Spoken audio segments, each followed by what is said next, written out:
Hi, I'm Zane Davis. We're going to work a couple of 3-year-olds down the fence. This is April of their 3-year-old year. I usually start taking them down the fence in the small indoor arena. So usually sometime in January. They can be a little bit deceiving because they get going down the fence pretty good there. And then you bring them out here in the open because we haven't been able to ride outside until April. They haven't been outside since October in an outdoor arena. Cattle are going to be running a little bit faster out here. There's lots of things for these little studs to look at and see. And so they're going to do some interesting things, and we'll show you how I prepare them and start getting them ready to go down the fence. There's 4 major things that I'm going to be looking for today and we're going to be working on. The first is rate and relaxation. And we're going to have a lot of trouble with that today with these little studs. This first one has been on cattle about a year. The second one's been on cattle since December, so not very long. I'll show you some different ways how I soften them up and keep them relaxed.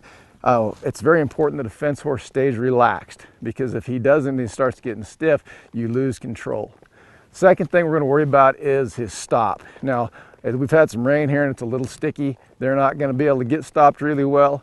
I'm going to help them get stopped, but I want them to read that cow in the stop. I'm not so much worried about their turn as I am their stop at this point.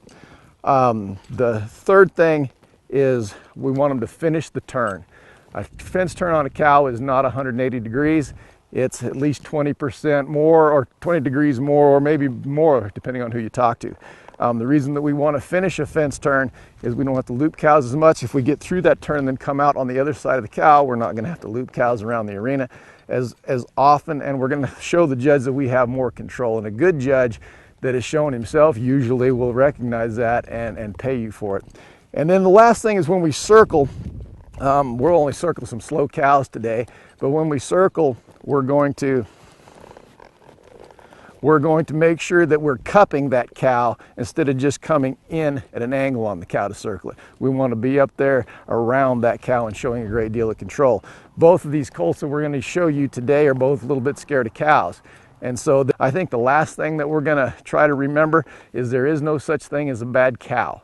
So when they kick out a cow, it's my cow. Now, I'm not going to go make a bunch of wild runs on bad cows here at home, but I'm sure going to start teaching my horse, even at this stage, that he needs to go get that cow. Because when it's Saturday night in October in Fort Worth, and you can't control what cow they kick out, and you've got to have your horse prepared to handle any situation.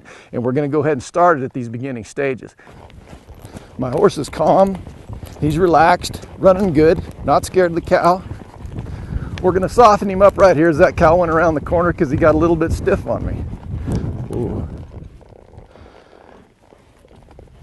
I'm going to let him relax. Again, the whole thing when I'm working these 3-year-olds in the beginning is keeping them relaxed. This time I'm going to hustle him a little bit more and ask a little more of him as long as things are feeling okay.